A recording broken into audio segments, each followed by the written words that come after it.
My name is Jayanti Kumar, and I will be handling a verbal ability session for all of you today. In today's session, I will be introducing to you the different types of questions that appear in the verbal ability section of an aptitude test.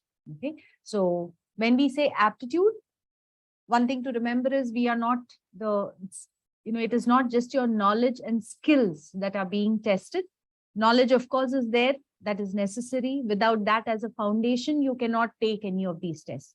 Skills are also necessary, but over and above that, it is also that's why they are known as aptitude tests, right? So how well you are able to apply your knowledge, how well you're able to manage your time, how well you're able to handle the pressure of a test. Yes, and when there is negative marking, right? For certain tests there is negative marking. So when there is negative marking, the decision of whether to answer a particular question or to let it go. Yes, so these are some of the things that are being tested over and above your knowledge and skills, right? So when it comes to English, especially because English is the language of communication as of now in the professional world, right? For the foreseeable future also, probably that is the language of communication. So what we need is the ability to understand unfamiliar material, maybe within a short span of time. So that is the reason that there are certain types of questions. We need to expand our vocabulary beyond the kind of vocabulary that we are comfortable with, right? So up to a certain point in our lives, whether it is in school or college, or even when we start working, there is a certain vocabulary that we acquire, no matter what language it is, right? So in English also, it works the same way. We are able to communicate our ideas, we are able to get across our messages, yes, and we generally stay comfortable with that. We don't bother to think beyond that, or we don't bother to really expand beyond that unless we are interested in the language. But as we go higher on the career ladder, it is necessary to be flexible with our communication. So depending upon whom we are speaking to or writing to, okay, what kind of situation we are dealing with, we do need to expand our vocabulary. And when it comes to sentence structures, yes, whether it is written or spoken, many a time because of what we hear around us, and unfortunately to a certain extent what we read, yes, because even newspapers sometimes have editorial errors, right? So because of that, or not editorial errors, it's more that because of, in some cases, there are small mistakes that escape the editing. Yes. So because of that, what we read and what we hear, yes, also adds to the mistakes that we make. So we never really learn that we are making certain mistakes. Yes. And then, of course, reasoning. So reasoning is normally a skill that we do not apply to the use of language. We don't really connect the two. But when it comes to an aptitude test, that is when we understand, right? So again, it is necessary to apply the reasoning part of it. So all these skills are being tested when it comes to the verbal ability section of a test. All right. So the questions that you can come across will be testing all of these skills. Yes. So does anyone have any idea of the different types of questions that appear on an aptitude test? If you would rather put your responses in the chat box, please do that. Yes, Anjana says logic. Okay. So how is logic tested, Anjana? What is the form of the question, right? Because logic has to be tested in a certain way. Yes. How is that tested? In the verbal ability section, you have your logical reasoning, right? Seating arrangements, blood relations, right? There are various types of questions. Yes. So that is logical reasoning. Okay. But even in the verbal ability section, there is logic and reasoning that is tested. How? Yes. Rekha says, yes. Rekha, I'm just going to make a small change. Comprehension rather than comprehensive. Yes. So there is a difference in meaning actually. And this is what I was talking about when I said vocabulary, right? So as we expand our vocabulary, we also understand that there is a difference. The basic word might be the same, yes, but the different forms of the word have different meanings. So comprehensive would mean cover something that covers everything, that encompasses or covers all kinds of things. So a comprehensive textbook would mean a textbook that covers all the possible details or facts or topics based on one particular topic. Comprehension, on the other hand, means understanding. Yes. So what you have on these aptitude tests, one type of question, a very important type of question, is reading comprehension. Okay. Yes. Anything else? Directions. Varsha says critical thinking. Yes, there is a type of question known as critical reasoning or thinking. Yes. Quantitative. Yes. Well, Arnold, I'm not talking about the 3 sections. Yes. Generally, there are 3 sections to most aptitude tests. One is the quantitative aptitude. The other one is verbal ability or aptitude. And the third one is logical reasoning. Sometimes logical reasoning is included either with the verbal ability or with the quantitative ability, right? So, Anjana, I'm still not quite clear what you meant by directions, if you would like to explain, okay? But yes, these are the 3 types of questions. Yes, Jaren now comes to another type of question in the verbal ability section. One is what Rekha said, reading comprehension. The other one is, as Jaren says, jumbled words, jumbled paragraphs, actually. Yes. So this is another very important type of question because jumbled paragraphs deal with the structuring, right? So and again, there is logic involved there because you have to establish a logical connection between ideas. Yes. Okay. Anything else? Patterns. Okay. Avani, yes, I hope I'm pronouncing your name correctly. What do you mean by patterns? What kind of patterns?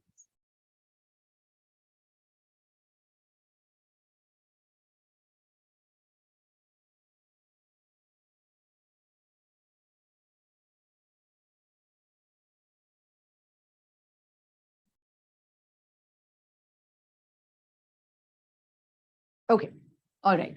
So let me sort of summarize. Yes. You have actually missing words or even mirror images. All this is under logical reasoning, mostly logical reasoning, not verbal reasoning. Right. So under verbal reasoning, you generally don't have missing words and things like that. Yeah. As I said, in some cases, if logical reasoning and verbal reasoning are part of the same section, then yes, you can have these kind of things. Okay, but these are all logical reasoning based questions. So missing words and things like that is again based mostly on that. It doesn't require the application of language as much, right? You'll see very clearly as I show you the questions today, you'll see very clearly how the questions in the verbal ability section require you to use language in one way or the other. So you either have to know the meanings of words or you have to look at the clues in the sentence or the passage, the paragraph, and then identify the answer. Right? So there is definitely an application of logic to the use of language, which is definitely not there for things such as mirror images. All right. So in the verbal ability section, there are mainly 3 types of questions. One is reading comprehension, which is your passage-based question. Okay. All of you, I'm sure, are used to that in some way or the other. You would have been doing reading comprehension from school. Okay. Whether it is in English or in any other language, but yes, you would have been doing reading comprehension. Okay. The difficulty level and the types of passages and the types of questions differ from test to test. Okay. So it is obviously not going to be as easy or straightforward as the kind of comprehension that you did in school, right? On an aptitude test, for one thing, the passage will be completely unfamiliar to you, right? It is not taken from any specific text as such. It could be taken from a newspaper, a magazine, a journal, right? There are different sources for reading comprehension passages. Yes, and the topics also can vary. You can have science, history, sociology, anthropology, literature, medicine, right? There can be any sort of topic, banking, right? Anything. And there's generally a set of questions based on that, right? we'll come to the types of questions. Yes, Rekha says synonyms. Yes. That brings me to the second type of question, which is the grammar and vocabulary based question, right? So there are different types of questions. This section actually has the most variations. So as Rekha says, synonyms, antonyms, right? You could be given a word and asked to identify a similar word of similar meaning or a word of completely opposite meaning, right? You can have fill in the blanks. You can have contextual usage, as it is called, analogies, okay? Analogies are comparisons. So there is a relationship between a pair of words. You are required to identify another pair that is related the same way, okay? Then you have sentence correction, error detection, which are all the grammar-based questions. Yes. So under grammar and vocabulary, there are different ways in which you can be tested. Yes. And the third main type of question is the logical reasoning-based questions, right? So verbal reasoning, as it is called, under which you have parajumbles, critical reasoning, analogies can come under logic, critical thinking. Yes. So there are variations again, right? At the end of the day, in the verbal ability section, along with your knowledge of English as a language, right? There is also your ability to comprehend within a short span of time and ability to reason out being tested. Okay. So for reading comprehension, for example, you have 4 or 5 options. Now, there may be more than one option that mentions information from the passage, but that need not be your answer, right? So the ability to reason out why it is that between 2 options, one is the answer and the other one is not. That is applying the skill of logical reasoning to the use of language. Okay. So that's what we'll be doing today. We'll be looking at the different types of questions and we'll discuss basic skills or basic strategies to answering such questions. Okay. So without wasting any more time, I shall share my screen.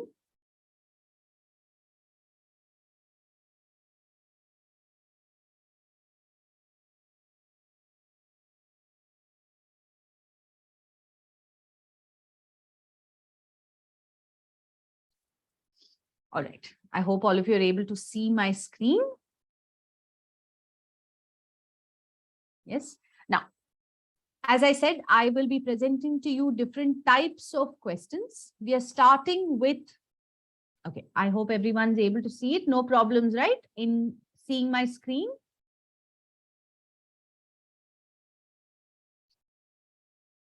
Okay. All right. So parajumbles can be again of different types. You can either have a sentence jumble, which is just one sentence, which has been broken up into 3 or 4 parts and mixed up. So you're supposed to put a sentence in order. But here we are looking at parajumbles, which are the tougher type of question. Here you can have either 4 sentences, 5 sentences, or 6 sentences. What I'm presenting to you is a 5-sentence parajumble. Okay. Now, 5 sentences that have been mixed up. You should not start with the options. Always start by reading the 4, 5, or 6 sentences given. Try and identify a topic because there will be 1 or 2 words that are common to all the sentences or most of the sentences. That is your topic word. And the next step is see if you can find either an introductory or a concluding sentence and then look at the options, because then the options will, you can actually eliminate 1 or 2 options probably if you have an idea of which should be the starting sentence or the concluding sentence. The next step is try and find pairs. Yes, that for example, P and O must go together. Why? Because either because they are the continuations of the same idea, or because one sentence has a noun and the other sentence has a pronoun which is referring to the noun. So one sentence mentions a man, the other sentence uses the pronoun he. Yes, so they have to go together. Okay, so for whatever reason there may be connections between 2 sentences. Find those pairs or those sets of sentences and look for options that have those pairs. Okay, always read the instructions. Yes, in the following question, there are 5 sentences given. These sentences are indicated as M, N, O, P, and Q. From the alternatives, choose the one which would be the most logical sequence of these sentences to form a coherent paragraph. Okay, please take a look. and tell me what you think the answer should be.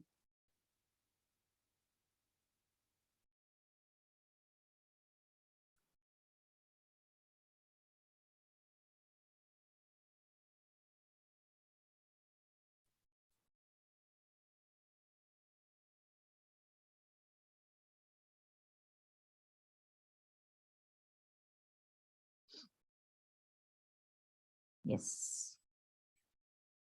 Okay, I already have quite a few responses. B, D, C. Okay.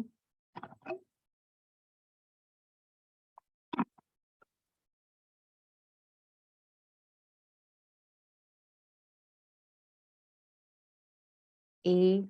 All right, we've covered all of them now. A, B, C, and D. Yes. Let's get a few more responses and then I will discuss it.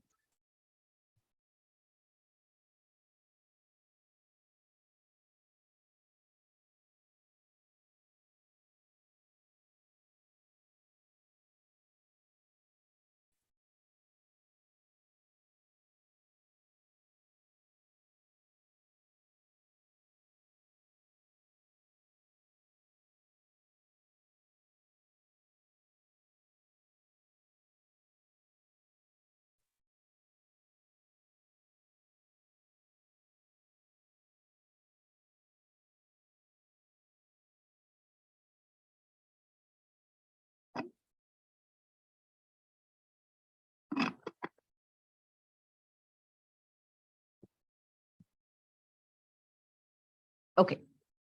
Right. So I think right now we have actually, as I said, all the answers, all the options, A, B, C, and D. Okay. Now, let us look at it. Question is this. Yes. So I think, well, the first choice that we have, once we read the sentences, yes, Kung Fu is the indigenous martial art of China, or the word Kung Fu means leisure time. As such, yes, I agree with all of you because we have different answers, right? Either Q or P can be the starting sentence. So that means we need to look a little further. Okay. So if Q or P could be the starting sentence, that's not enough. So the next thing to do is look for a pair of sentences or a set of sentences that must go together.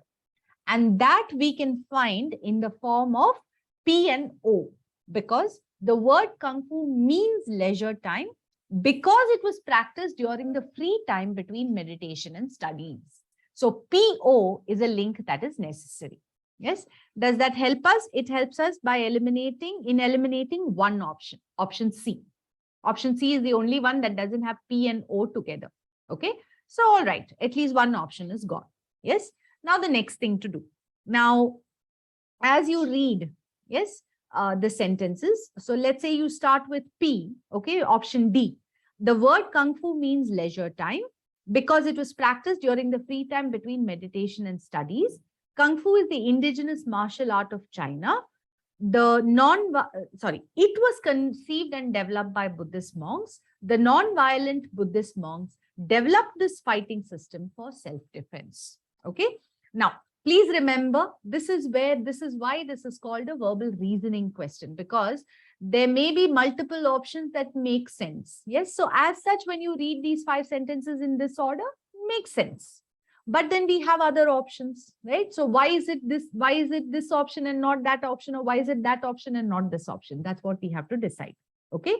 Now, if you had to look at it, okay, I would say M and N together is not a good idea, because if you look at M and N, both of them are saying the same thing to a certain extent. It was conceived and developed by Buddhist monks. The non-violent Buddhist monks developed this fighting system. The only thing with N is it gives a little more information by saying why they developed it, right?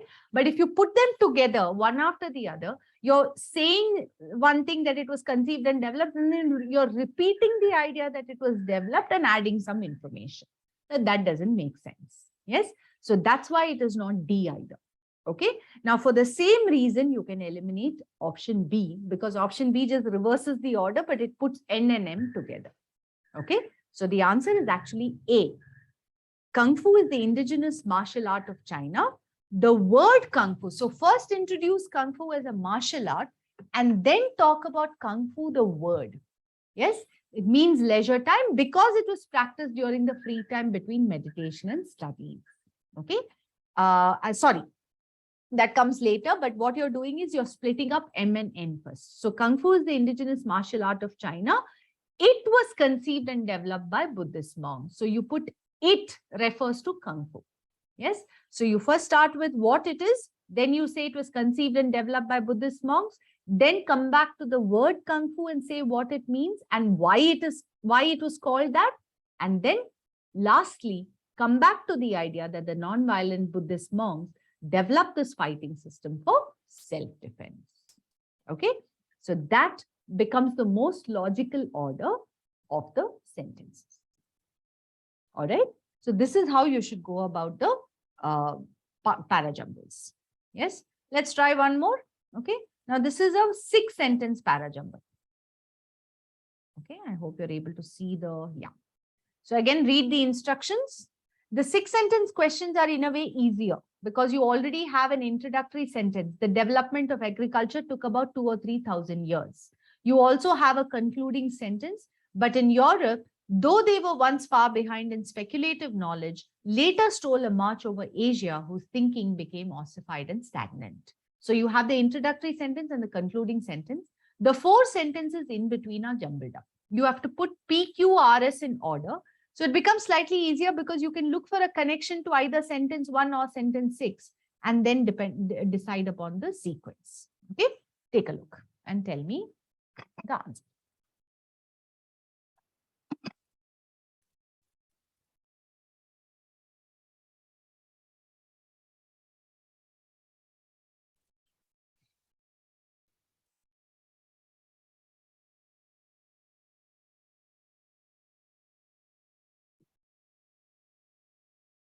Yes.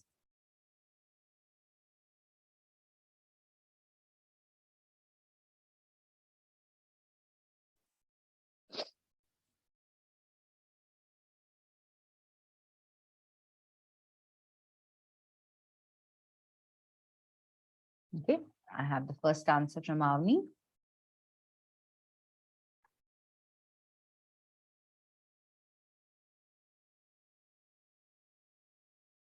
Rekha also says the same.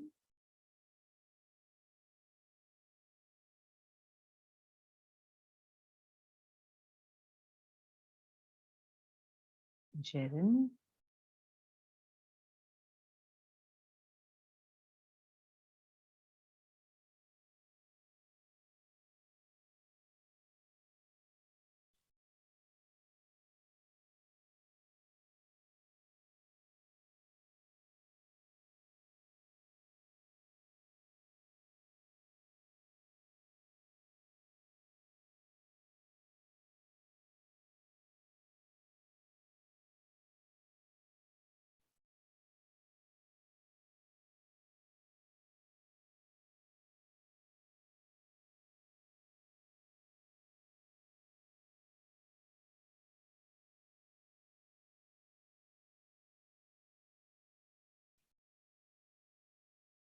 Okay, most people seem to have B. I get one C in between. Okay. Yes, does everyone else agree? I hope everyone in the session is trying the questions.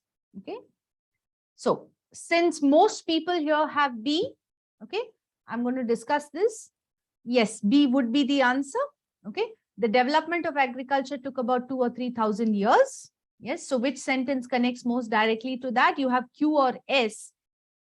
S cannot follow sentence 1 because it says few of them. Who would the them refer to in sentence 1? There is nothing for the them to refer to. So C and D are immediately ruled out. Okay, you're left with A and B, QPRS or QPSR. So QP is fixed, but many sections of society in various countries also retain the tribal, nomadic, and other remnants of old society.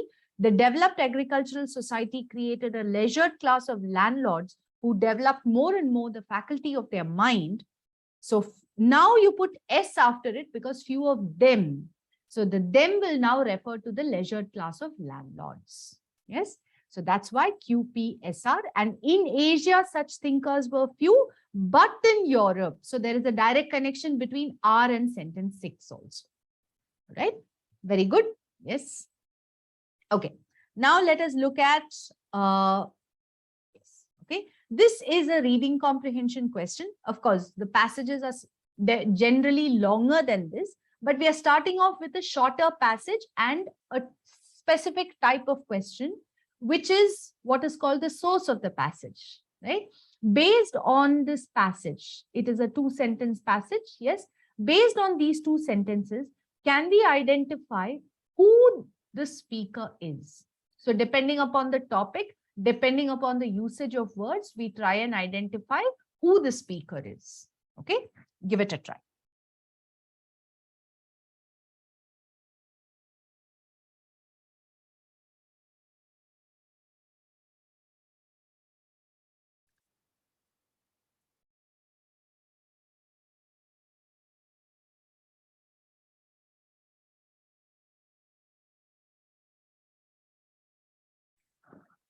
Okay, I have one answer.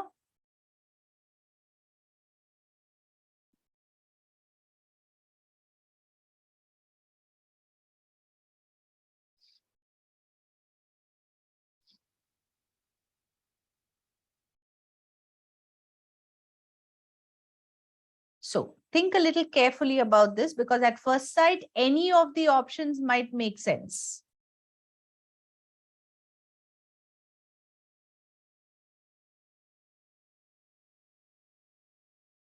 Excuse me.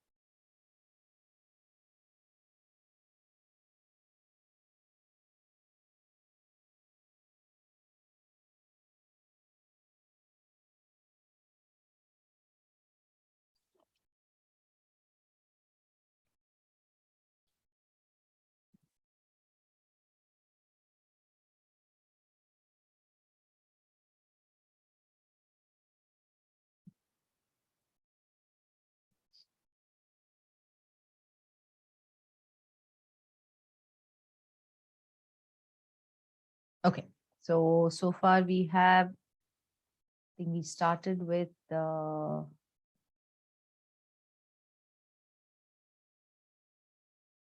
we started with D. Kavya had D. Okay, then we have C, D, A, and B. Okay. As of now, here also we have all the 4 options, A, B, C, and D. Okay, so let's take a look at it. Is there a bright future? So it starts with a question, right? Which means the author himself or herself is going to answer the question, right, in some way or the other, which is what the next sentence does. I would feel more optimistic about a bright future for man if he spent less time proving that he can outwit nature and more time tasting her sweetness and respecting her seniority. Okay, so it has a slightly sarcastic tone. Okay, because when the person says, I would feel more optimistic about a bright future for man if he did this, yes, implying that man doesn't. Man does exactly the opposite. He spends a lot of time trying to prove that he can outwit nature, yes, and very less time tasting her sweetness and respecting her seniority. All right. So because of that sarcasm, right, I think we can definitely rule out a farmer. Yes. If anything, a farmer actually has to outwit nature to a certain extent, because when there is no rain, the farmer has to provide water, right? If there is no, if the soil needs, the soil might sometimes need some additional nutrients. Yes. So in such cases, the farmer has to provide that, right? So a farmer is not likely to say that, man should spend less time proving that he can outwit nature. Okay, so we rule out farmer. Then we are left with a poet, a naturist, and an environmentalist. I would say the next thing to be ruled out is a naturist, because a naturist is a person who's in love with nature, right? Or has a love for anything natural. Yes. Now, a naturist is not even going to consider man. A naturist only looks at things from the perspective of nature, anything natural, right? So a naturist doesn't have, can't be bothered to be sarcastic about the role of man there. Yes. So that's why we can rule out a naturist also. between a poet and an environmentalist, yes, while yes, tasting her sweetness and respecting her seniority does sound rather poetic, yes, an environmentalist is the one who's really concerned about the effect that man has on nature, right? So is there a bright future? I would feel more optimistic about a bright future for man if he spent less time. So that there is the concern that man is, trying to outwit nature. Man should instead respect nature. That is the idea. So an environmentalist is a person who thinks about protecting nature. Yes. And protecting nature from man. All right. So that's why this is arrived at more by reasoning than anything else. Okay. So this is how you should do it, because there are 4 likely answers. So then you start by eliminating the most unlikely one amongst them.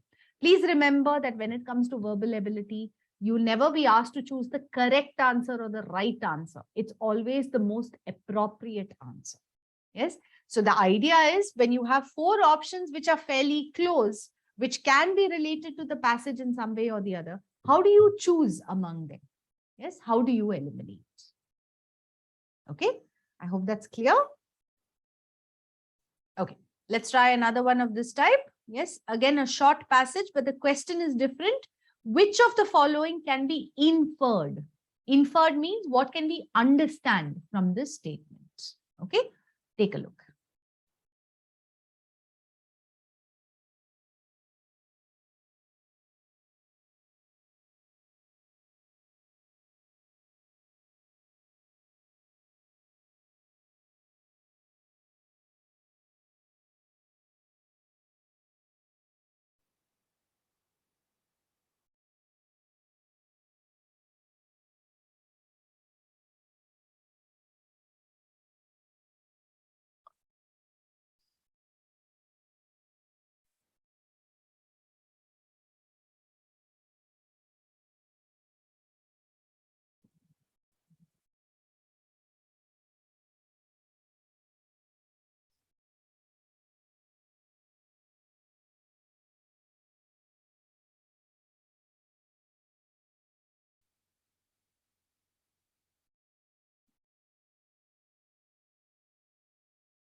Yes.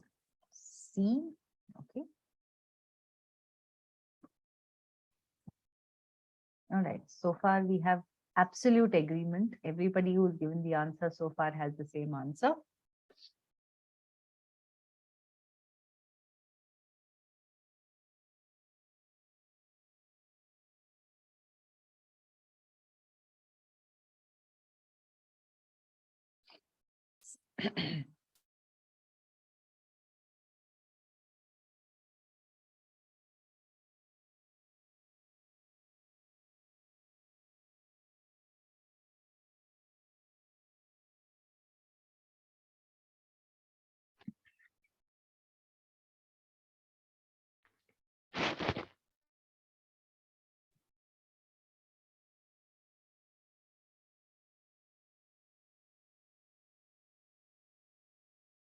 Okay. Now we have different answers. We have B.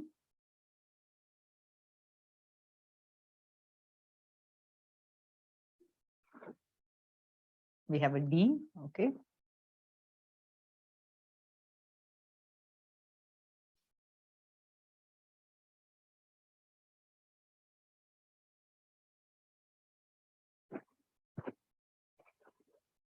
C.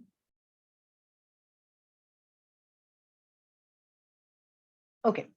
So, yes, the sentence says single people have less debt, meaning they owe less money than married people do.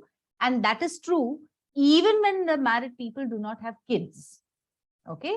So the comparison is between single and married people.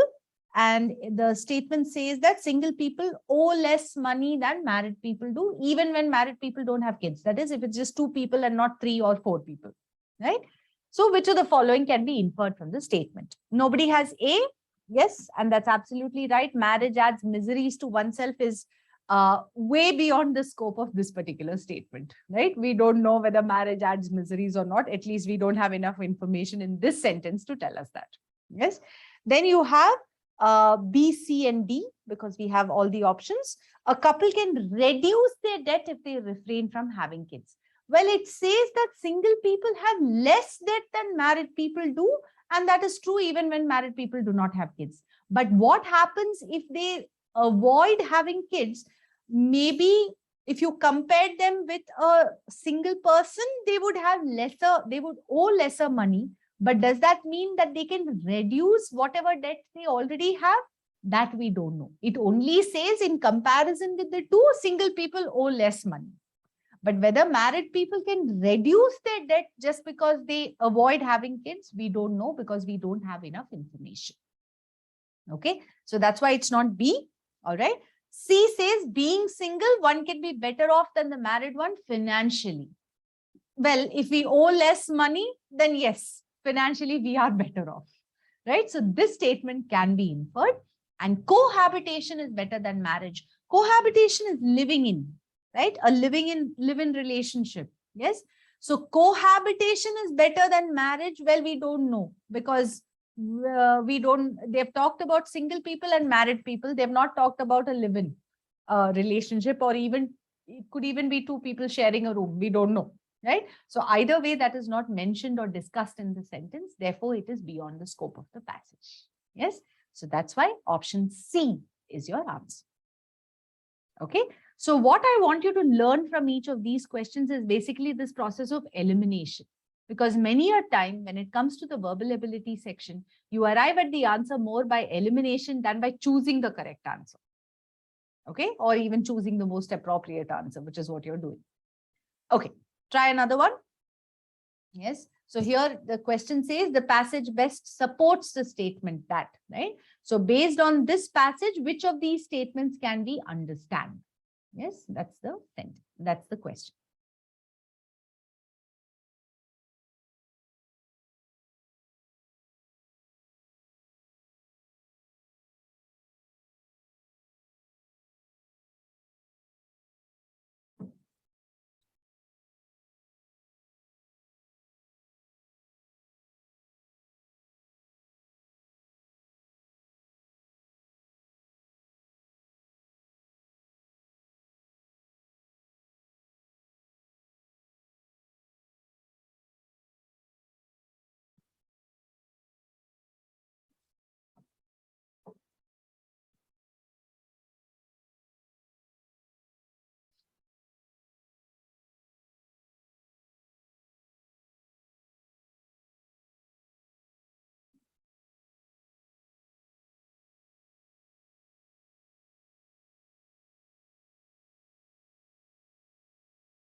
Okay. We have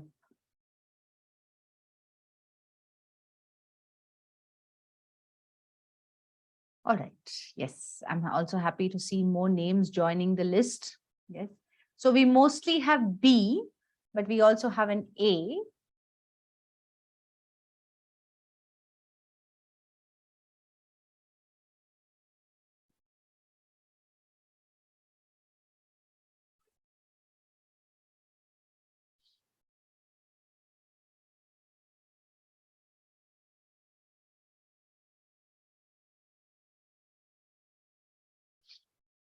Okay.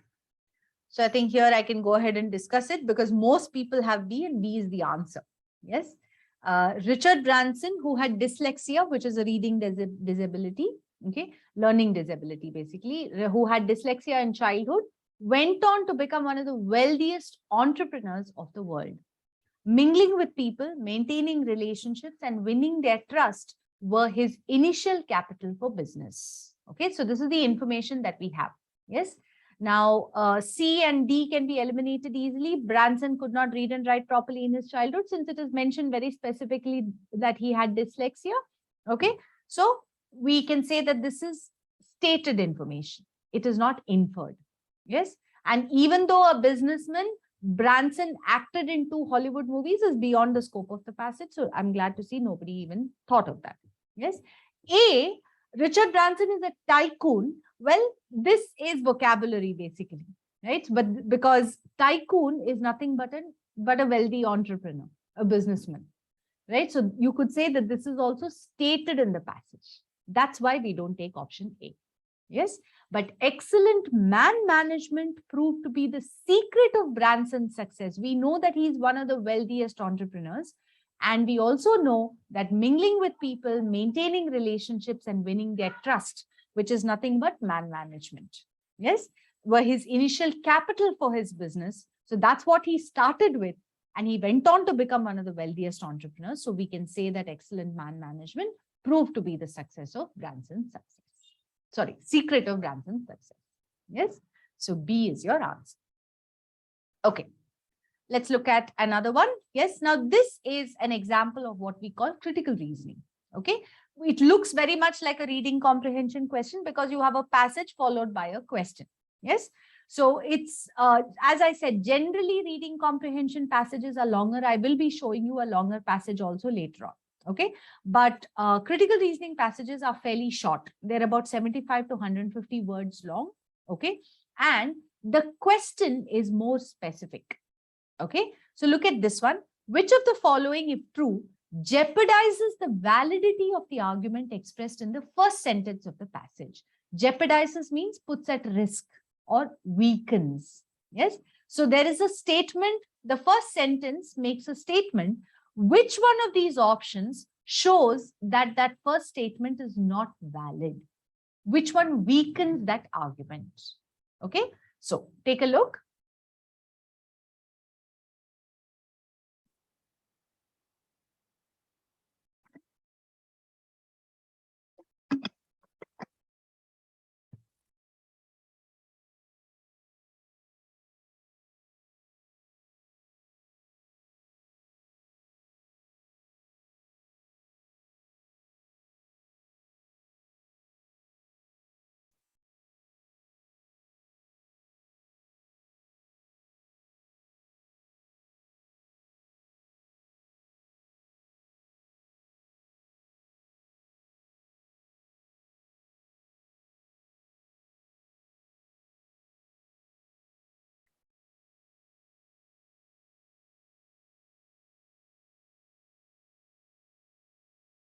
Yes, I have one answer.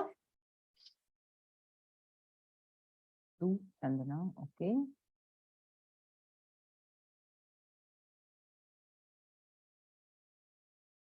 All right.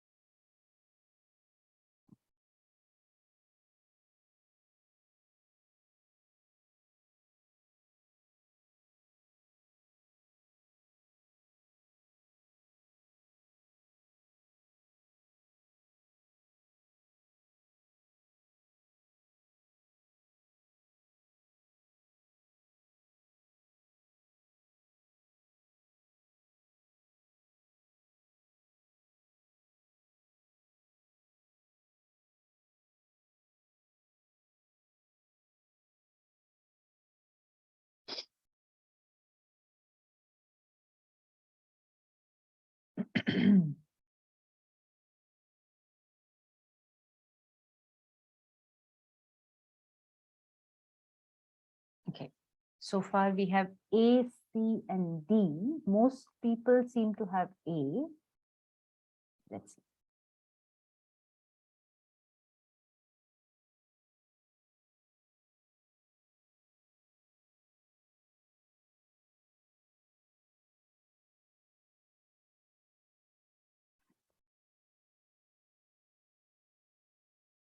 All right, shall we look at it? Yes.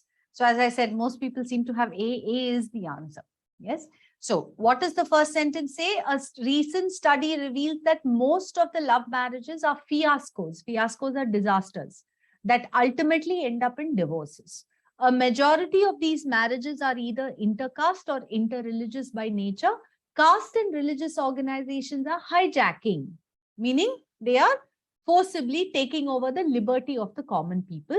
Which of the following, if true, jeopardizes the validity of the argument expresses? So which one weakens the argument in the first sentence? That most of the love marriages are fiascos that ultimately end up in divorces. Okay. So if you look at the options now, nobody had B, right? So yes, a secular education is the need of the hour. Well, if anything, option B strengthens the argument, because if you say that a secular education is the need of the hour, it means that yes, people are bothered about, the caste and religion, and they let that affect it. And because of that, the love marriages are fiascos that end up in divorces. Yes. So that supports the argument. It doesn't weaken the argument. Right. But by that same rule, you can look at D also. D also strengthens the argument. It doesn't weaken the argument, because it says social acceptance indeed is a must for any marriage. If social acceptance is a must for any marriage, then most probably love marriages do end in fiascos, especially if they are intercaste or interreligious. Yes. So that's why D is not your answer. C says wedlock always curtails. First of all, in reading comprehension and critical reasoning, any option that uses always, must, never, such words are very definitive words, right? So unless the passage itself is that definitive, you can't take an option such as this. Yes. So always curtails. Now, marriage always curtails the freedom of individuals. This passage specifically talks about love marriage, and that to a specific kind of love marriage, either intercaste or interreligious. Yeah, right. So wedlock is just marriage in general. So we don't know. Therefore, we eliminate C. Okay. So option A, the findings of the study may not be straight from the horse's mouth. Now, here comes an idiom. Yes, idioms are groups of words that have a fixed meaning. So we can't change the words or the meaning. So straight from the horse's mouth actually means from an authentic source. So if the study itself is not authentic, then how can we trust the statement? Yes. So that's why this option weakens the argument. Okay. All right. Good job. Yes. Right. Now we are going into some vocabulary and grammar based questions. Okay. The first question, this is known as so this is, though you are being asked to choose the synonym of the word cherubic, this is what is called contextual usage. So they're not just giving you a word and asking you to identify the synonym. The word is used in a sentence, okay, which helps you identify the meaning of the word if you don't know the meaning. Okay. But take a look. What is the meaning of cherubic? Or what is the word that comes closest to cherubic?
Okay. Most people who have given me the answer have A.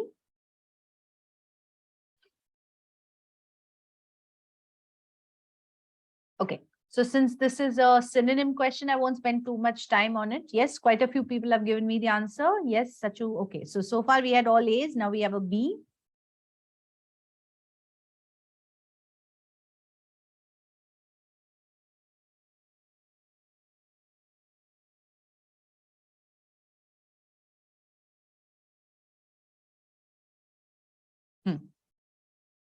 Dhanish also says A. Okay. Yeah. A is the answer. Yes. No. Anjana, Sachu. Yes. Right. So I know between the two, but look at the sentence. His cherubic face hid his heartless nature. So if the cherubic face hid his heartless nature, one part of the sentence is positive, the other part is negative, because it hid. Heartless nature is definitely negative. So if it is something that hid, then the first part has to be positive. Yes. So the word that you choose for this has to be a positive word, right? Or something that comes close to that. Yes. So devilish is definitely negative. Devilish face would show his heartless nature. It wouldn't hide it, right? Scary again is negative, and nervous is, it is a negative word, but it doesn't fit the context anyway, right? So you're left with infantile, which means like an infant, child. Yes. Isn't that what a cherub is? A cherub is a baby angel, right? That's how a cherub is depicted, as a baby with wings, isn't it? So yes, that is the idea. So infantile is the closest you're going to get here. Okay. Let's look at an antonym now. Okay. Choose the antonym of the word dystopia. Now here, this is a basic antonym question. The word has been given. You're supposed to find the antonym. Okay. Give it a try. If you need help, tell me. I can use it in a sentence.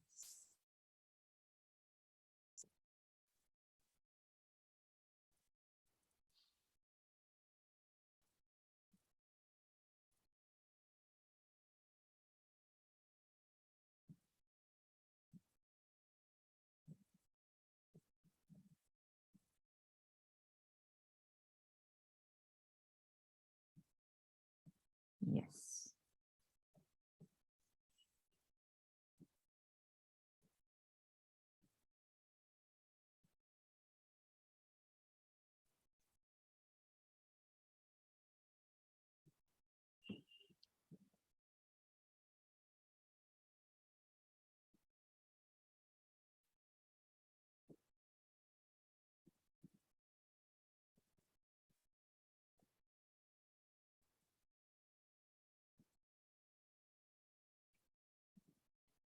Okay. I think everyone agrees here. Yes. Ha. Yes. B is the answer. That's absolutely correct. Yes. Choose the antonym of the word dystopia. Yes. So topia, topos. Topos means place. Yes. Dis. Now this is dys. We mostly use dis, but it comes from the same. I don't know if all of you are familiar with something called root words. English is a language that comes mostly from other languages, especially Latin and Greek. So to learn vocabulary, one thing that helps is actually, learning what are called the roots of words, right? So if you look at one, of course, I don't mean that you should take every word and split it up and say, okay, this word means this word means this. That can, studying the roots of words is actually, I mean, that's a science in itself. Yes. But we can definitely look at some common roots, right? And that can help us. So DIS, for example, generally gives you the meaning of not or away from. So disable, discomfort. Yes. Disable is what? To make something not able anymore. Yes. Discomfort, to not be comfortable. Yes. So generally it gives you the meaning of away from or not. Okay. So that is one thing. U is actually a version of, or a different version of EU. EU generally means good. So that's why you have euthanasia, euphoria, right? Those kind of words. So utopia refers to the ideal land or place. Dystopia, on the other hand, is an imaginary world. Both are imaginary worlds. Okay. Dystopia is an imaginary world and people lead dehumanized lives. So the exact opposite of an ideal world. Okay. So that is out. Alexia is actually a neurological disorder in which we find it difficult to understand written matter. Yes, so that is different. Cornucopia means abundance, plenty. Yeah? And a no man's land, of course, is generally a piece of land which nobody wants, nobody lives on, nobody is interested in. Right? That is the end. Okay. Yes. Let's look at a fill in the blank question. Okay. So read the sentence, identify the clues in the sentence, and then choose what you think is the best option to fill the blank.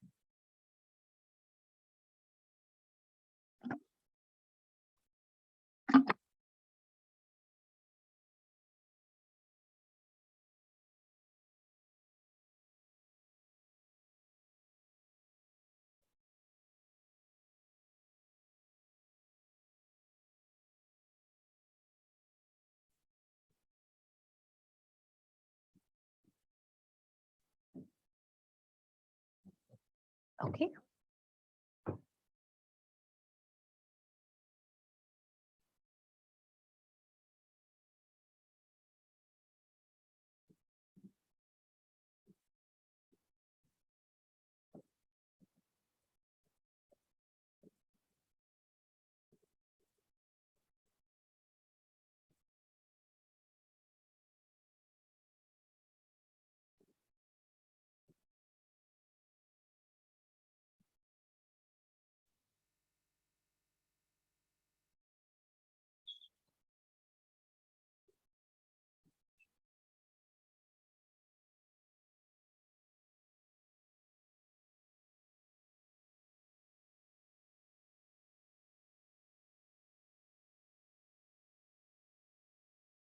Okay, I have quite a few answers. I have B, I have A, and I have C. Anjana says stigma. Okay, yes, that is the answer. Yes, C is the answer. Okay, so even after globalization, so even after implies that there should have been a change, but there isn't a change. Yes, so even after globalization, in this 21st century, to be a singleton means somebody who's not married, right, is considered as a dash in Indian society, right? So yes, the idea is, so you have taboo, humbug, stigma, and adulation. It has to be a negative word because of even after and in this 21st century, which imply that there should have been a change, but there is no change. Yes. So adulation will definitely not work because, and first of all, you don't say as a adulation, it should have been an adulation. Adulation is adoration or excessive love and respect. Yes. So D is definitely out. Humbug is nonsense. So it's not that it is considered nonsense. Yes. So taboo and stigma come very close, but taboo is a ban, a prohibition, right? So it is not that it is prohibited, but it is definitely considered a scandal. Yes. And that's what stigma is. Yes. So stigma is your answer. Okay. So that's a single blank. Now let's look at a double blank fill in the blank question. Okay. These are generally easier because out of the 4 options, in 3 options, one word doesn't fit into either the first or the second blank. Yes. So in many ways, the 2 blank is easier.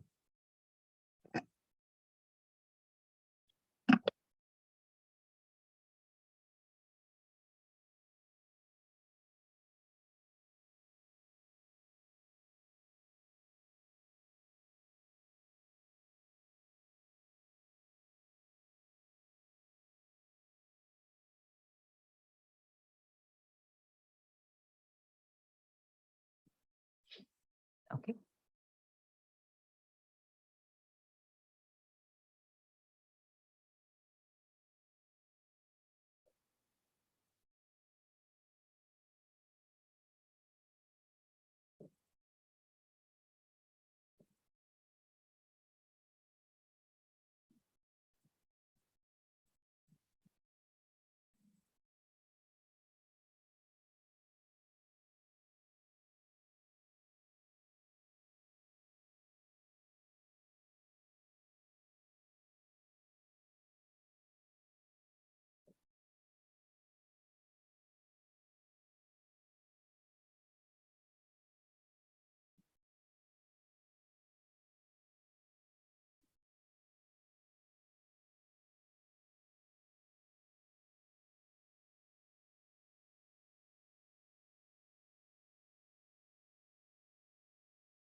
Okay. So everyone seems to have A or C. And there are actually 2 answers that we're getting here. Yes. Okay. Yes.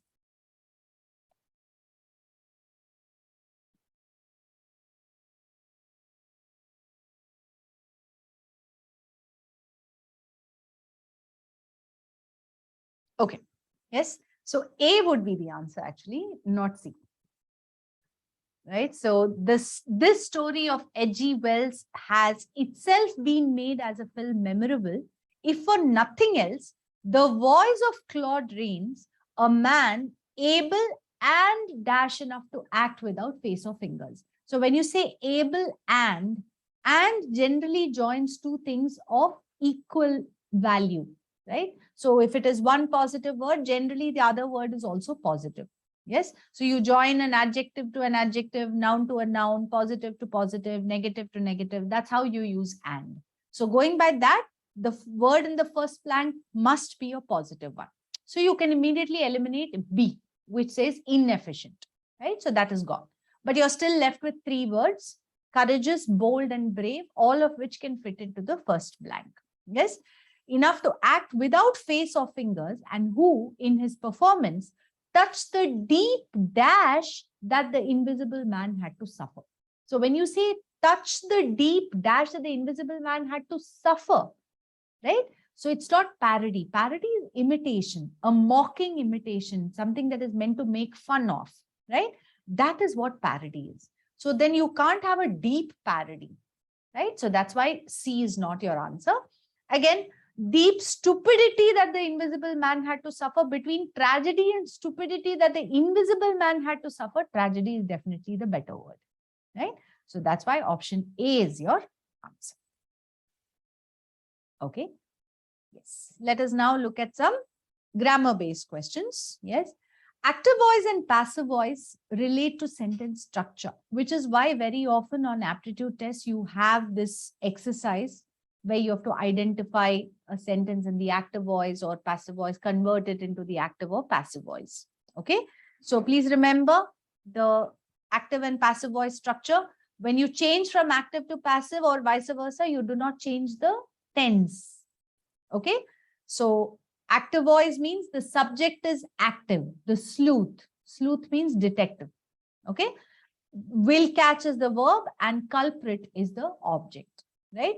So how do you change this to the passive voice? Chandana has already given me an answer. So has Rekha.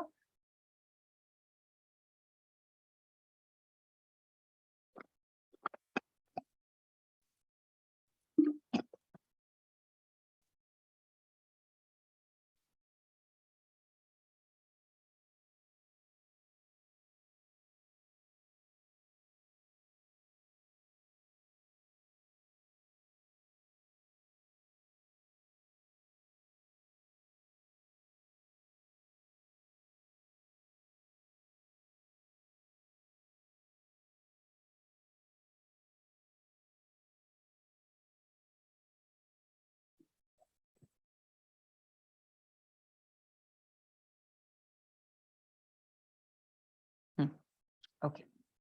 We have different answers actually. Most people have C. Yes. But I have D. I thought I also saw B at the beginning. Yes. Okay. But yes, most people have C and that is the answer, right? The sleuth will catch the culprit, right? So of course, when you convert it to passive voice, the culprit becomes the subject. Yes. So in the passive voice, the subject is passive, doesn't do anything. Yes. So the culprit, but then all the options start with the culprit. Another change is we need to add by, but by is also there in all the options. So then we look at the verb. Will catch is the simple future tense. You do not change the tense. Yes. So is caught is the simple present tense. The sleuth catches the culprit will become the culprit is caught by the sleuth. Yes. So that's why A is out. Will being caught. There is no such verb form as will being, nor is there a verb form such as will being. Right. So that's why B and D are wrong. The option answer would be C. Okay. Yes. Now let's look at direct and indirect speech or reported speech. Yes. So this is also related to sentence structure because there is a very specific structure in the when the sentence is in reported speech. Yes. Here the tense changes. The inverted commas have to be removed. When it is a question, right? Depending on what kind of sentence you are reporting, the first verb has to change. Yes. So which is the correct version, the reported speech version of she said to me, did you see me yesterday at the mall?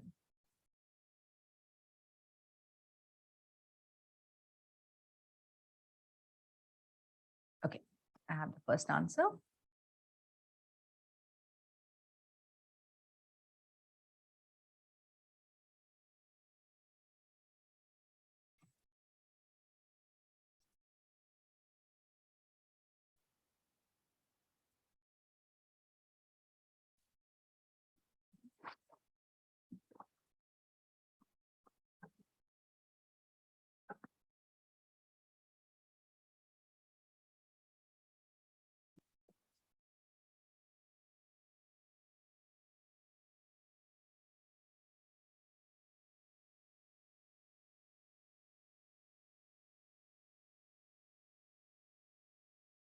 Okay, so here also, yes. Again, I see some new names. Good.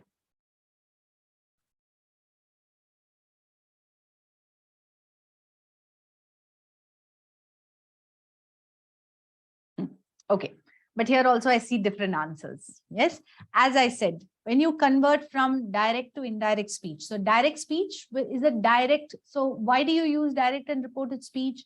It depends on how. So if A talks to B and B then mentions that to C, okay, if A mentions it, if B mentions it exactly as A said it, that is called direct speech. So that's why you use inverted commas and things like that. We use the direct speech mostly for novels or dialogues or the newspaper. If we want to quote somebody directly, that's where we use the direct speech. In formal writing, business writing, we mostly use the reported speech. Yes. So that's why it is very important to understand the sentence structure and how the sentence is constructed when it is put in reported speech. Okay. So as I said, the first thing is the inverted commas are removed. Yes. And in its place, if it is a question, we introduce if or whether. Okay. Another change that happens is she said to me.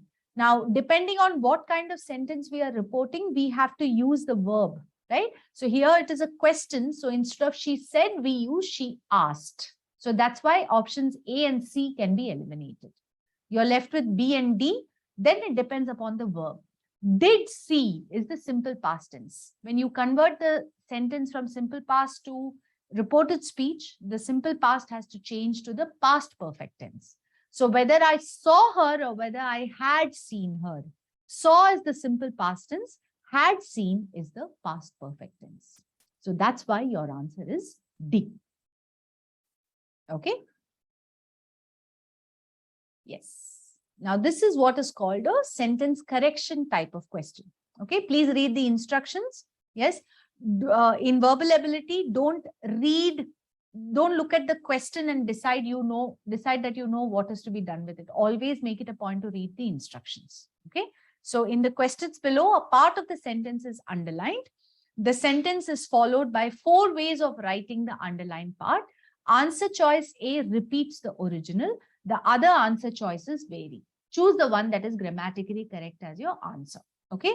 So option A could also be, because it is the same as the sentence could be correct, or you choose whichever other option is best. Okay. Take a look.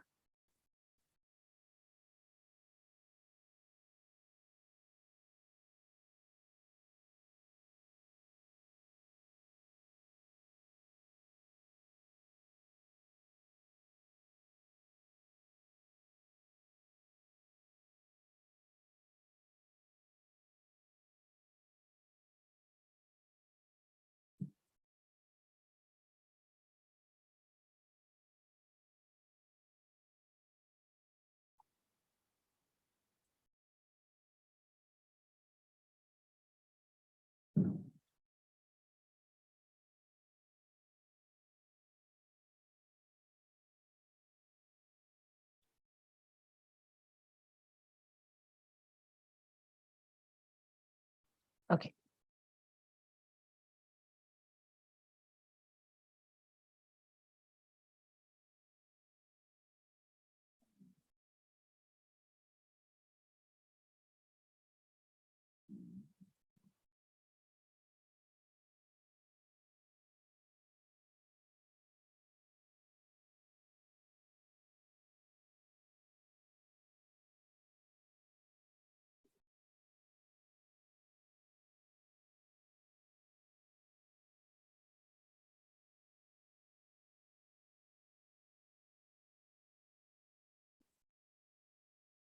Yes. Okay. So we have one or two different answers, but mostly people have D, and D is the answer actually. The movie Avatar that won many Oscar awards has become the biggest grossers in, sorry, it should be grosser, not grossers, grosser in moviedom till date. Yes. So you're talking about the movie Avatar. So it's singular, therefore it should be has and not have. So that's why option A is wrong. Okay. Are become. You do not say something are become. So that verb form itself is wrong. Therefore, B can be eliminated. By the same rule, you cannot say was become. There is no such verb form as was become. Okay. You don't say something or somebody was become something. Yes. So B and C are wrong. Between A and D, it should be singular because it is the movie. That's why has is correct. Have is the plural form. Okay. So option D is right. Yes. Take a look at this one. Similar kind of question. Okay.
Okay. So here also we have different answers. Yes. So let's look at it.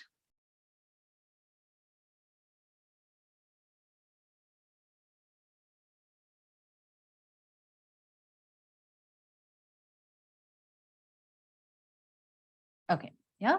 Now, this is based on article usage. A, an, and the. They are known as the articles. They are divided into two types, the definite article and the indefinite article. So the definite article is the. A and an are called indefinite articles. A and an are weaker forms of one. So instead of saying one table, one book, one chair, we say a chair, a book, a table, an umbrella, so on and so forth. Okay. Instead of saying the book, the chair, right? Instead of saying that book, that chair, we say the book or the chair. Yes. So whenever we want to refer to something specific or definite. Yes. So when you say the honor killing, you're referring to one specific honor killing. But the rest of the sentence is telling us about a cultural practice, right? That it is a cultural practice in Middle Eastern and South Asian countries whereby a family member is murdered by other family members for a slight. Slight means insult. Okay. So in that case, since we are not talking about one specific killing, it cannot be the honor killing. Therefore, A and B can be eliminated. Okay. We are left with C and D. Between C and D, well, H is silent. Yes. So it is honor, an honor, not a honor. So that's why D is not your answer. Your answer is option C. Okay. I hope that's clear. Yes.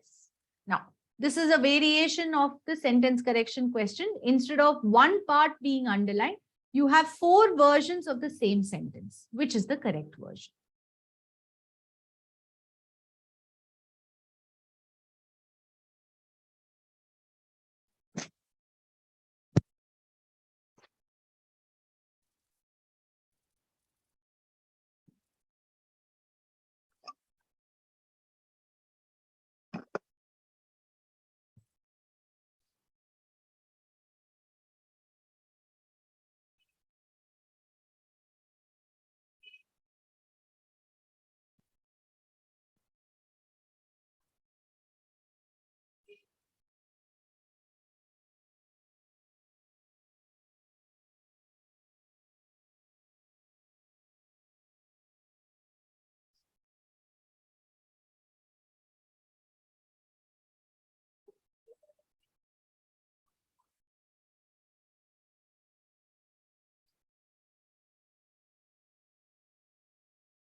Okay. Yes, I see some more new names.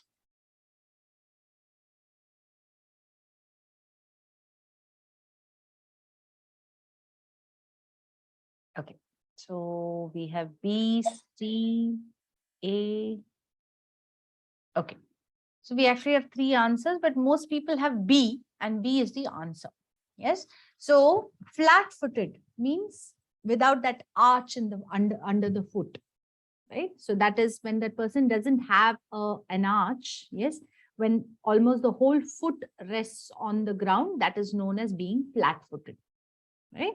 So he is flat-footed. Now the difference among the sentences is the difference of the joining words so, yet, and because, right? So he is flat-footed, so he bowls extreme fast deliveries. We also have to look at the logical connection between the two parts of the sentence. Generally, the arch of the foot is there so that we get better balance. So if a person is flat-footed, it is unlikely that the person will be able to run or walk very fast. Yes. So that's why it can't be he's flat-footed, so he bowls extreme fast deliveries. Right. And that's why A is not your answer. He's flat-footed and he bowls extreme fast deliveries. It's as if you're saying, okay, there are two ideas here. He's flat-footed, he bowls extreme fast deliveries. There's no particular connection between the two ideas. Yes. So that's why C is not your answer. And he's flat-footed because he bowls. That it's because he bowls extreme fast deliveries that he's become flat-footed. That also doesn't make sense. Yes. So it's more of a contradiction. He's flat-footed, yet, right? So we'd expect him to not be able to deliver fast deliveries or bowl fast deliveries, but he's able to do so. Right. So that's why B is your answer. Okay. Take a look at this one. Similar kind of question again.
Okay, so again, we have three answers, A, C, and D.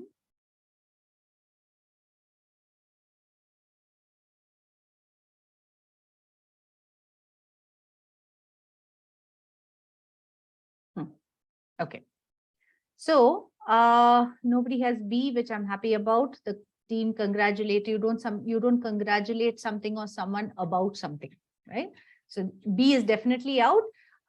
You actually don't congratulate someone over something either, right? So that's why A is also not your answer. Yes, you're left with C and D. The coach congratulated his team. Yes, the coach congratulated his team for its excellent performance, both C and D, in the FIFA World Cup or at the FIFA World Cup. Well, if we were talking about a match, if it said in one of the matches, yes, then it would have been in. But FIFA World Cup is an event. Yes, so that's why at is better. Okay, so that's why D is your answer. All right. Okay, so that's one set of questions. Yes, we are now moving on to another set in which I will also be showing you the reading comprehension question. So we'll start our next set with the reading comprehension question. Okay, right. So let me just move on to this. Yes, please tell me if you're able to see this question.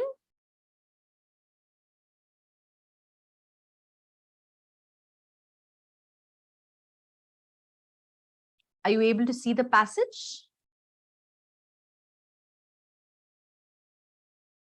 Okay. All right. Yes.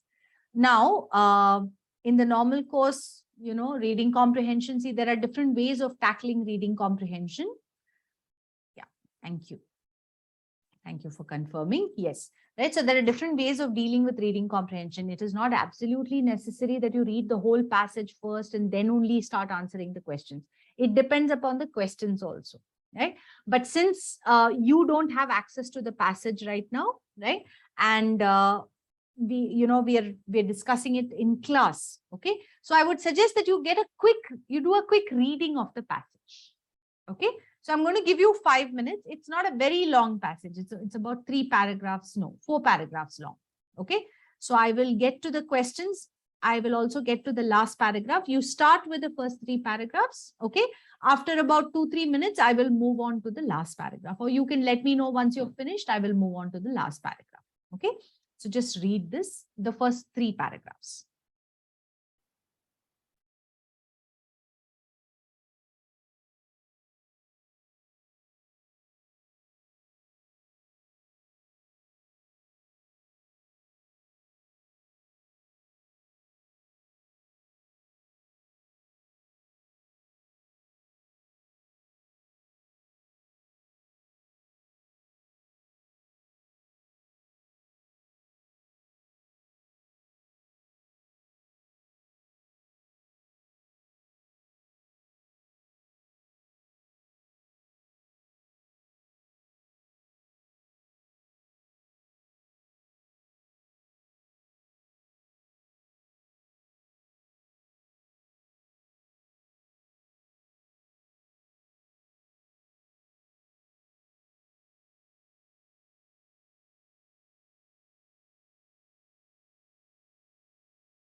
Yes, I hope everyone had finished the first 3 paragraphs. Okay, this is the last paragraph.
Okay, shall we look at the questions? Is anyone still reading?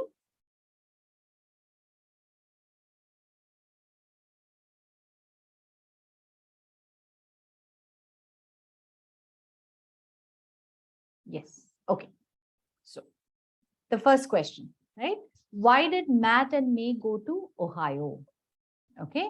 Now, if you have read the passage and if you remember the information, you will probably be able to at least eliminate 2 or 3 options by yourself, right? Without going back and reading the passage. Now, another way, alternatively, if you had the passage before you, right, you were able to see the full passage. And accordingly, you don't need to necessarily read the whole passage to answer this question. You can look at Matt and May going to Ohio, right, which is mentioned here. After coming across the works of the Wright brothers, they traveled to Dayton, Ohio to know more about the brothers. And there they get determined about how engineering should be a way of life rather than something they learn about books. So why did they go? To know more about the brothers. Yes. So which option gives you that answer?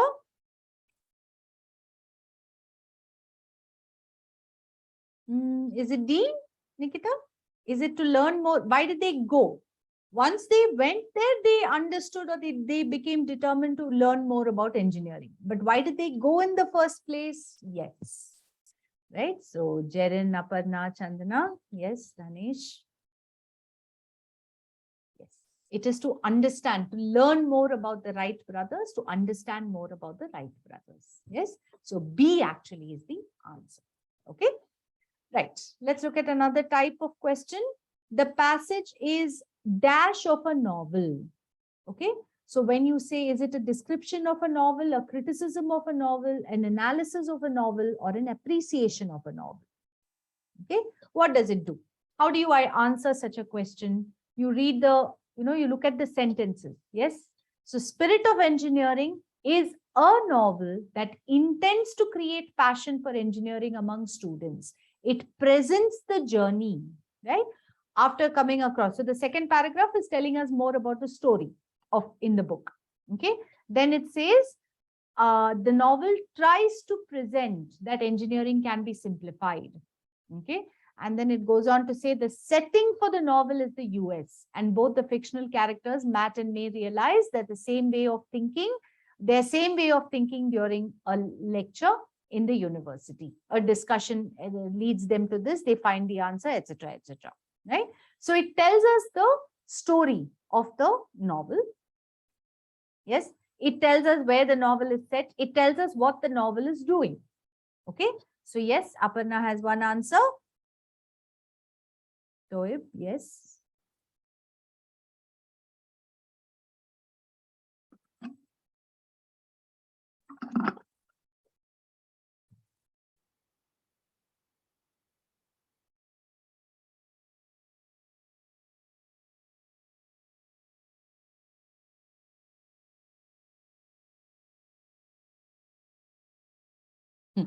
Okay. So I think again, we have different answers. Yes, we have. Okay. So I think the first answer that we got was A, right? But it also goes between A and C. Yes. Does anyone have a different answer? There's also a D, I think. Right? Okay. So we start with criticism and appreciation, right? One is negative criticism, the other one is positive appreciation. Now, if it has to be a criticism or an appreciation of the novel, the author has to either say, that is the author of this passage, has to either say that the novel is good and talk about the good aspects of it throughout the passage, or the author has to say that something is bad and talk about the bad aspects of it throughout the passage. Does he do that? No, he doesn't. Right? Nowhere in the passage does the author give an opinion of whether the book is good or bad. The author only tells us what the book is about and what the book tries to do. That's all. Right? Where the novel is set. That's all. Right? So that's why you can definitely eliminate B and D. You are then left with A and C, a description and an analysis. How do you differentiate between the two? A description gives us details. An analysis, along with giving us details, will also examine something from various aspects. So if it had to be an analysis, the author should have also spoken about the dialogues. The author should have spoken about the characterization, right? The author should have also mentioned whether the setting is right for the novel or wrong for the novel, right? All this should have been considered. Yes. So because none of that is done, the author just gives it, the author only gives us details about the book. Yes. So that's why A is your answer. Okay. Yes. The next one. What do you infer? Yes. So we have already answered this kind of question. The only difference is here, it is a longer passage, right? So all of you have read the passage. Based on that, just read the 4 options first. See if you can eliminate any option.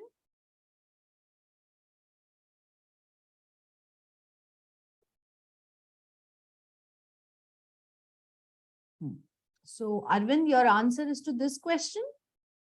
C.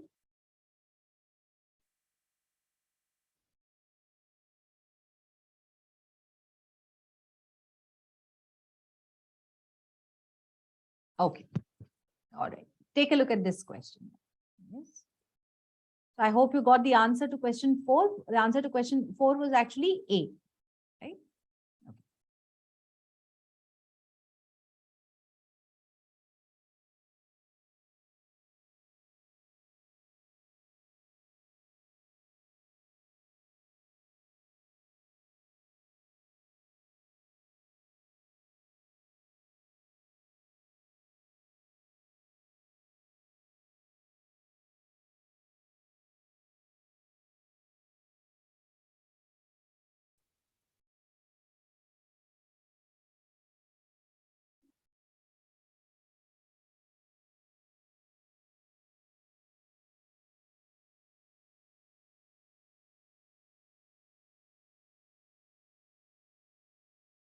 Okay.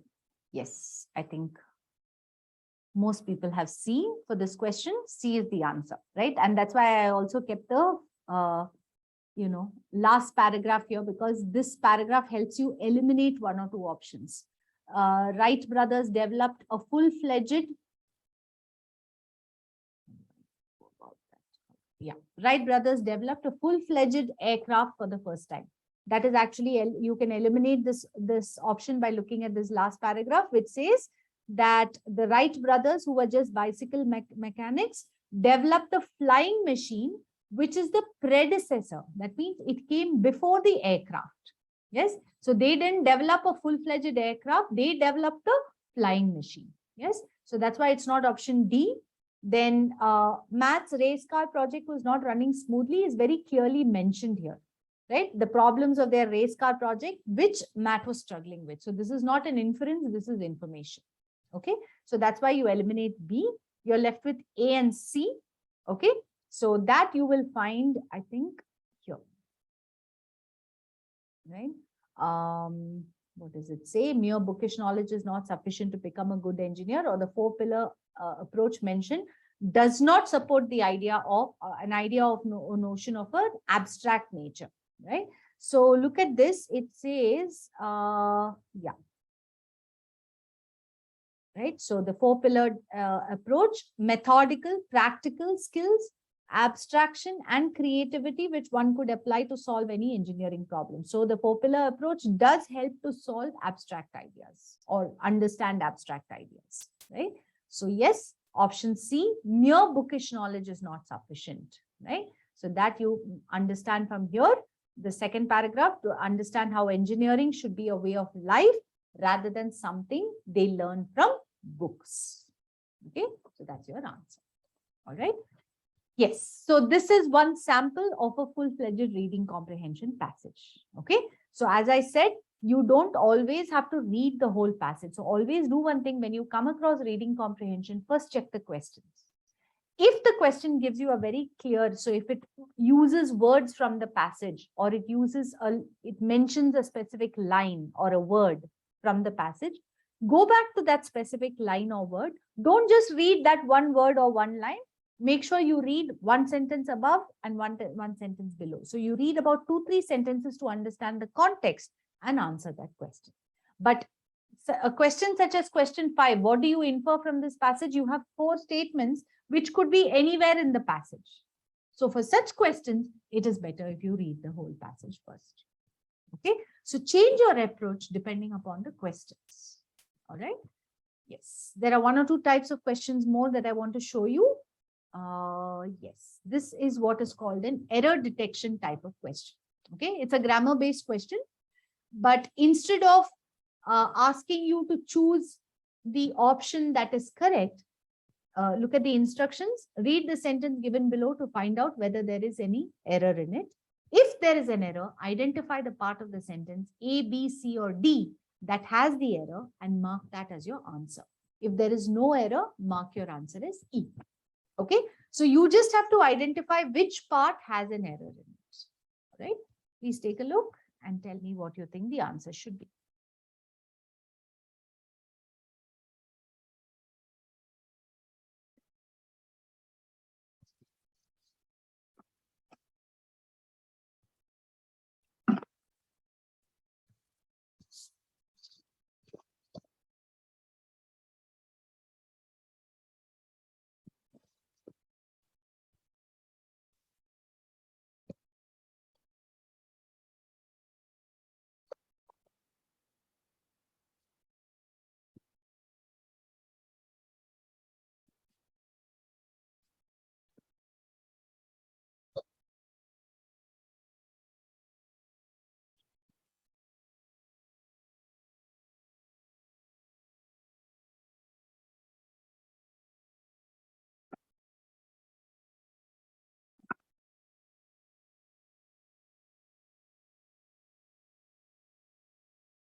Okay, all right. Yes, so we have mixed answers. We have A, B, I think we have C, A, B, and C. Yes, right. So such questions, yes, the grammar-based questions commonly test a number of different concepts or a number of different commonly committed errors. The 4 basic ones would be articles, a, and in the prepositions. In, on, at, to, by, for, such words are called prepositions. So the usage, the errors in the usage of prepositions. Then you have subject verb agreement. Every sentence has to have a subject and a verb. And if the subject is singular, the verb must also be singular. That means it must end in S. And if the subject is plural, the verb must not end in S. This is called subject verb agreement. And another very common type of error is the tense errors. Yes. So tense is nothing but the time of the action and the state of the action. If a verb is an action word, the tense of the verb tells you the time of the action and the state of the action. Okay. So these are the 4 most commonly committed errors and therefore the 4 most commonly tested errors. Okay. This particular sentence has a subject verb agreement error. So the summer in the Arctic region, which lasts just 4 months, present nature enthusiasts a window to the wonderful world of wildlife, it says. What present or presents? It is the summer. Summer is singular, therefore it should be the summer presents, not present. So the error is in part B. Okay. This is called a subject verb agreement error. Yes. So we don't have to correct this here, but in class, I just showed you this so that you identify what the error is, right? But when you answer such a question, all you have to do is mark whichever part has the error. Okay. Right.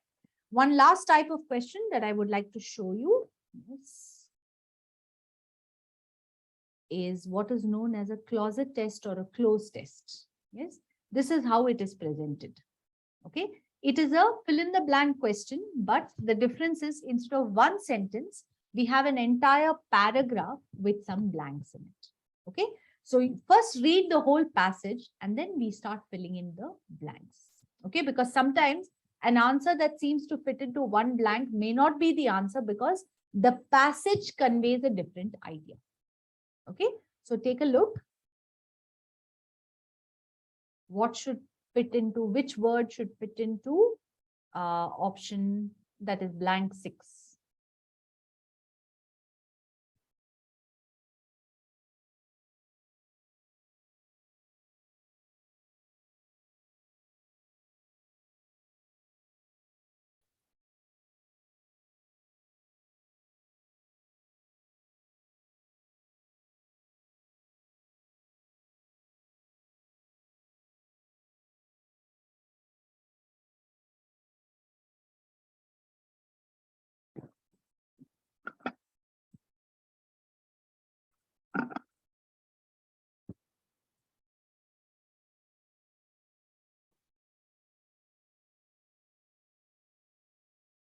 Yes, I have my first answer.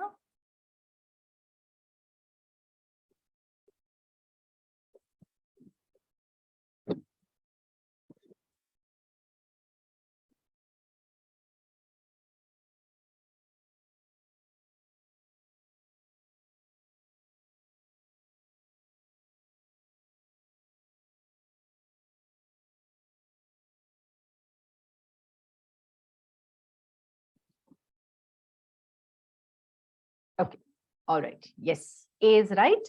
Enric Sala has made it his mission to save wildlife and habitat.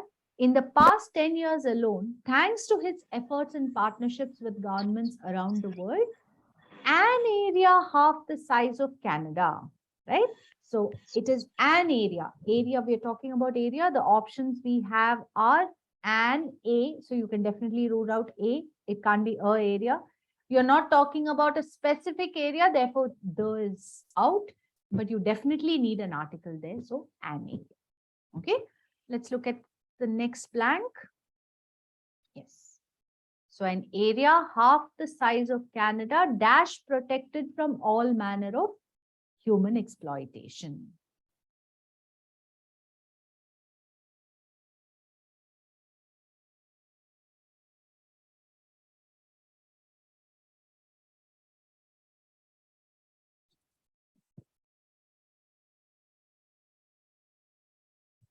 Okay.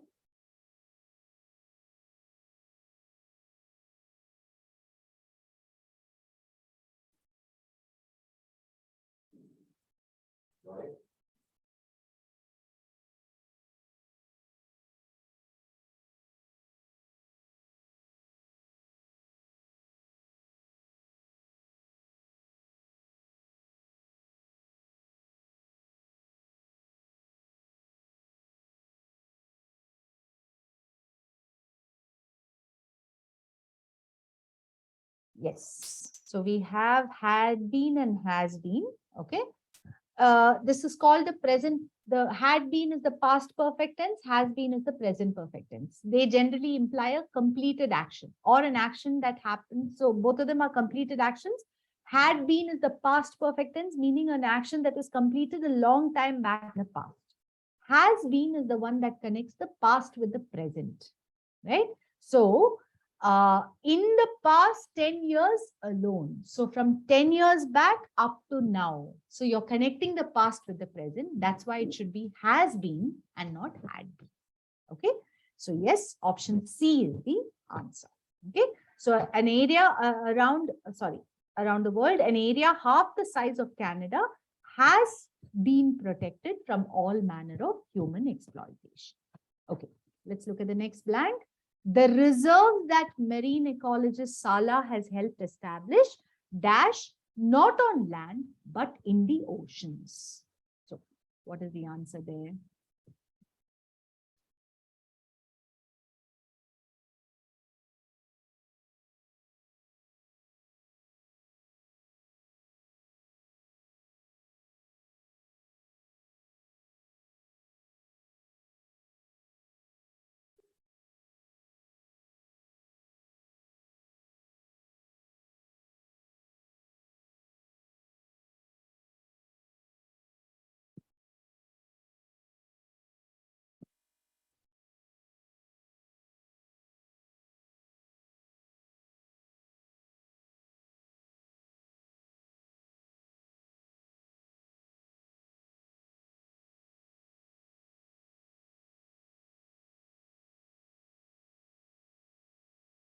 Okay.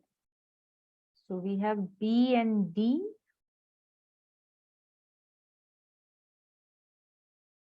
Yes. So B says was and D says were. Okay.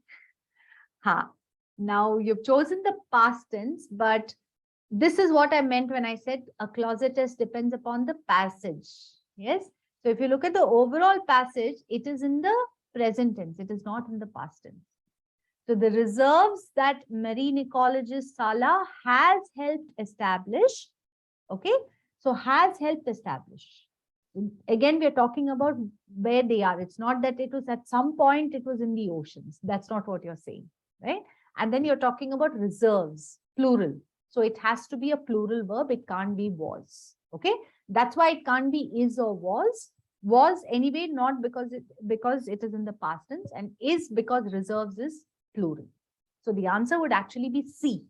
The reserves that marine ecologist Sala has helped establish are not on land, but in the oceans. If you say were, that means at some point they were in the oceans. Now they no longer are. That's what you're saying, right? So it should be are. Okay. Then next one. His Pristine Seas project, sponsored by the National Geographic Society, has been instrumental dash getting more than 2 million square miles set aside. So which, now this is a prepositional. So please note, closet test you on grammar and vocabulary, right? So you can have preposition based fill in the blanks, article based fill in the blanks.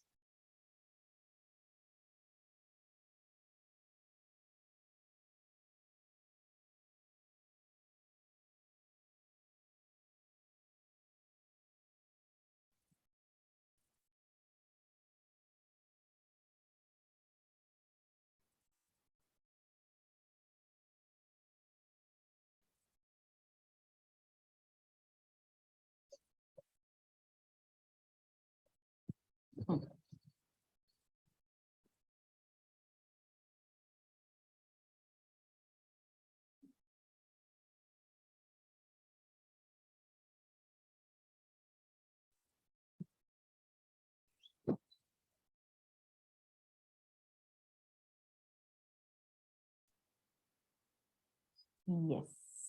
Okay. So prepositional usage is something that is fixed, right? There are certain words in English that have to be followed by or paired with a certain preposition. We cannot change it according to our will.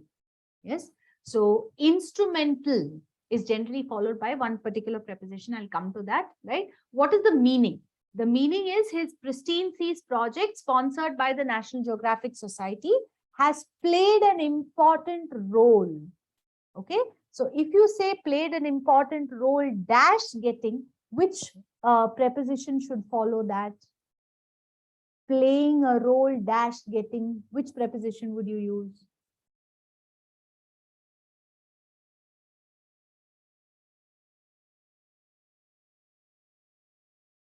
Yes, would you say play a role for getting, play a role at getting, play a role on getting, or play a role in getting?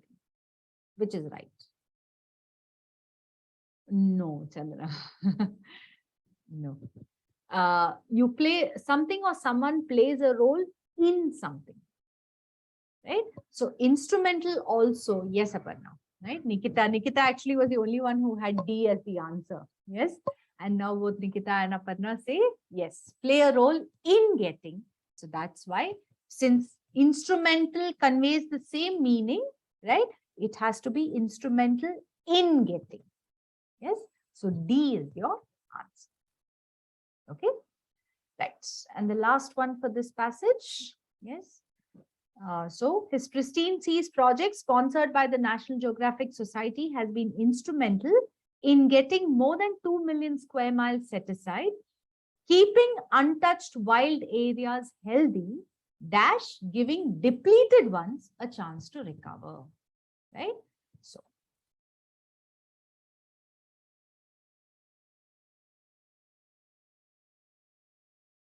which is the most appropriate joining word for this?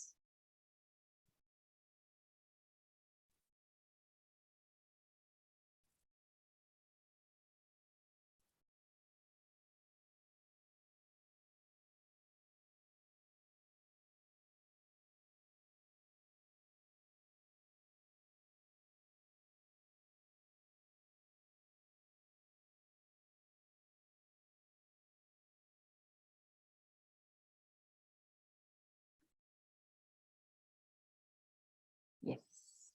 Okay.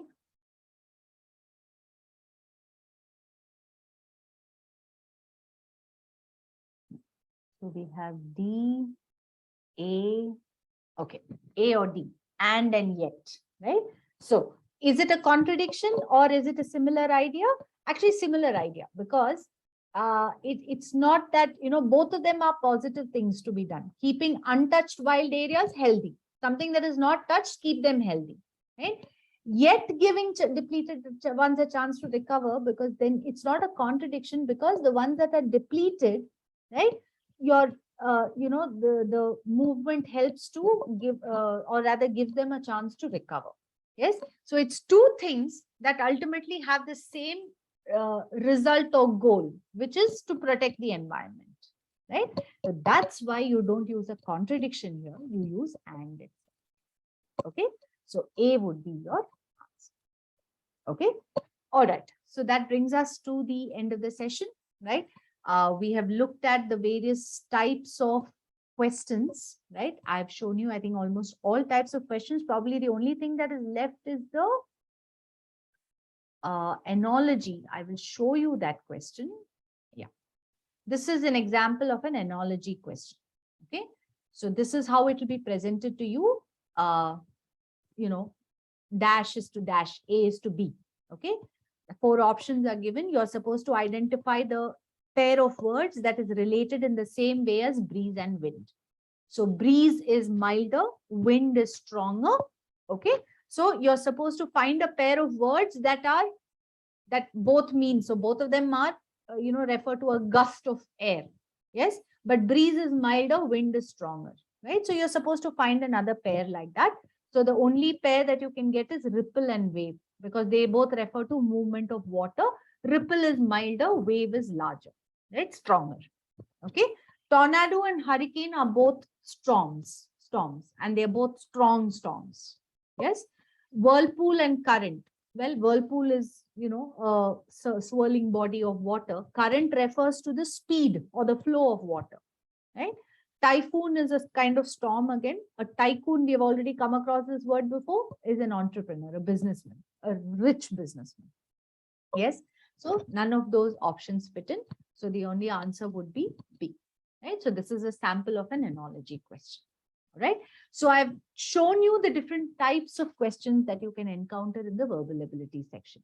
But the best way to prepare for the verbal ability section is to make sure that you use the language as much as possible. So read, speak, listen, right? You have TED Talks, you have podcasts, right? There's so many things that you can listen to. There are shows that you can watch. Everything helps you with language, right? So all the best to all of you. Good evening and thank you.